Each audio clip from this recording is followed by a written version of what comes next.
अजीजों, नेत्रहीन माँ बहनों, बेटियों, कारोबारी साथियों और मेरे मजदूर भाइयों, मैं इस वक्त एक जरूरी बात के लिए हाजिर हुआ हूँ।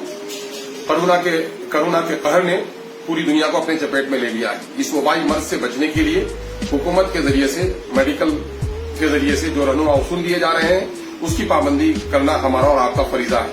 लेकिन इस वक्त जो सबसे बड़ी मुसीबत है बिहार में, वो ये है कि बिहार के मजदूर बाहर में बुरी तरह फंस गए हैं और उनकी खबरगिरी करने वाला कोई नहीं है।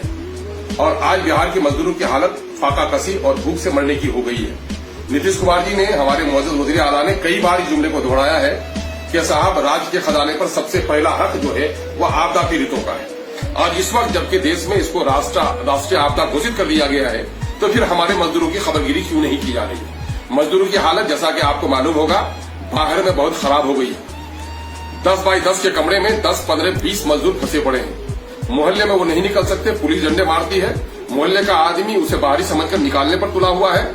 मालिक के मकान घर खाली करने का नोटिस दिया हुआ है। और हश्र ये है कि बेचारे के पास कौड़ी नहीं है कि वो खाना खा सके। और नतीजा ये है कि बिहार सरकार ने जो हेल्पलाइन जारी किया वो सारा फ्रॉड है, गलत है। सरकारी ऐप काम नहीं कर रहा है। नाम मात्र के 1000 रुपया जो सरकार ने मदद की जारी किया है, उसको पाना मुहाल है। 5% लोग भी जटिल प्रक्रिया के उसको हासिल नहीं कर पाए। तो क्या अपने मजदूरों की इस हालत को देखकर हम चुप बैठेंगे? यही मजदूर हैं जिनके खून पसीने की कमाई की वजह से आज बिहार का बजट साइज बढ़ा है और बिहार में थोड़ी भी खुशहाली आई है। तो मैं दावे के साथ कहता हूं कि बिहार के बजट का 1/3 हिस्सा जो रुपयों का है वो हमारे इन परदेसी मजदूरों का है। एक तो हमारे राज्य में रोजगार भी नहीं दे सके, और बाहर में जो हमारे मजदूर फंसे हुए हैं, आज नीतीश कुमार जी की सरकार उनके साथ इंसाफ भी नहीं कर रही। देश के अन्य राज्यों की तुलना में क्योंकि सबसे ज्यादा मजदूर हमारे यहाँ है, और सीमांचल में तो मजदूरों का हाथ है, सबसे ज्यादा मजदूर यहाँ है। तो हमारे मजदूरों की बहुत बुरी हालत है, ये हमसे देखी नहीं जा रही है। जो लोग मदद कर रहे हैं निजी तौर पर, जो पार्टी कर रही है, जो एनजीओ कर रहा है, हमको मुबारकबाद देते हैं। लेकिन इस वक्त कोई पार्टी हो, कोई एनजीओ हो, कोई एक शख्स उठकर दावा नहीं कर सकता कि सारे लोग की मदद करेंगे। इस वक्त मदद करना हुकूमत की जिम्मेदारी है। इसलिए मैं हुकूमत को गफलत से बेदार करना, इनकी मुजरिमाना खामोशी को तोड़ना, इनके आपराधिक जो रवैया है इससे बाहर आने की तलकीन जहां करता हूं, वहीं मैं अपने जनप्रतिनिधियों से, चाहे वार्ड सदस्य साहब हो, चाहे समिति के रुकन हो, चाहे मुखिया जी हो, प्रमुख साहब हो, एमएलए और एमपी हजरात हो, मैं ये गुजारिश करना चाहता हूं कि उठिए और कलमबंद तौर पर यह लड़ाई को शुरू कीजिए कि जो लोग आपके गांव के, मोहल्ले के, पंचायत के, इलाके के जो मजदूर बाहर फंसे हुए हैं, उनके परिवारजनों से एप्लीकेशन लीजिए।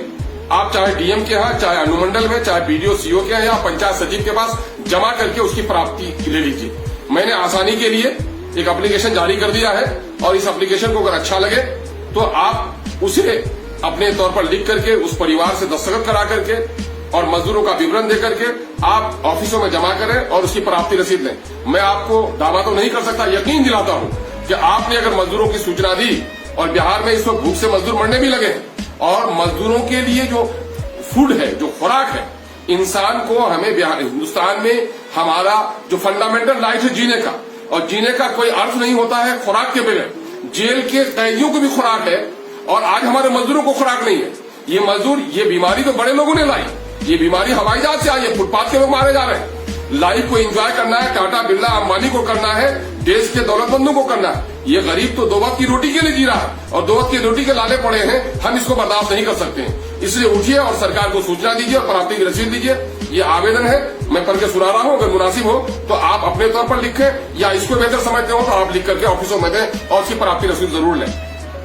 सेवा में माननीय मुख्यमंत्री महोदय, बिहार पटना, विषय प्रवासी मजदूरों की पीड़ा के संबंध में, द्वारा DM/BDO/CO/पंचायत सचिव, जिसको आप एप्लीकेशन दें उसके नाम सामने में टिक लगा लें, और उसके दफ्तर का, जिला, अनुमंडल, प्रखंड, पंचायत, जिस दफ्तर में दे उसका दफ्तर का पता लिख दें।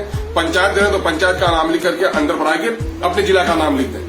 वहां से हमारे परिवार के तरफ से दे रहे तो परिवार का लिखिए, या गांव की तरफ से देख रहे हैं तो गांव का, या पंचायत की तरफ से दे रहे तो पंचायत का। हमारे गांव पंचायत के जो मजदूर रोजगार के लिए देश के अन्य राज्यों में कार्यरत थे, कोरोना लॉकडाउन के कारण इनका रोजगार बंद हो गया है। अब वो प्रदेश में भूखमरी के शिकार हैं। छोटे छोटे कमरे में 10-20 लोग बंद पड़े हैं। बाहर निकलने से इन्हें पुलिस डंडे मारती है। कहीं मकान मालिक उसे निकाल बाहर कर रहे हैं, तो कहीं मोहल्ले के लोग बाहरी समझकर परेशान कर रहे हैं। विभिन्न प्रकार की इन कठिनाइयों ने इनका जीना दोभर कर दिया है। इनके रोते बिलखते खून से ऐसा लगता है कि कोरोना संक्रमण से पहले ये लोग भूख से ही मर जाएंगे।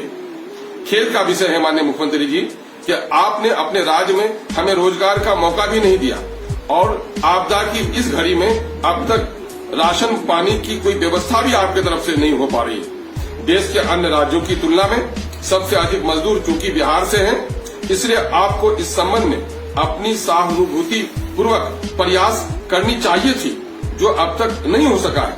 आपके द्वारा जारी किया गया हेल्पलाइन नंबर एवं ऐप से संपर्क नहीं हो पा रहा है। साथ ही जटिल प्रक्रिया के कारण आपके द्वारा प्रचारित सहायता राशि मात्र 1,000 रुपया से 5% पीड़ित भी लाभान्वित नहीं हो पा रहे हैं। अतः आपसे अनुरोध है, आपसे गुजारिश है कि अविलंब इन प्रवासी मजदूरों के राशन पानी की व्यवस्था की जाए और यदि सरकार से ये संभव नहीं हो सके तो उन मजदूरों को फिर अपने अपने घरों में पहुंचाने का प्रबंध किया जाए। यदि समय रहते आपके द्वारा इस संबंध में उचित कदम नहीं उठाया गया तो हम सरकारी दफ्तरों में जाकर धरना प्रदर्शन करने पर बात होंगे।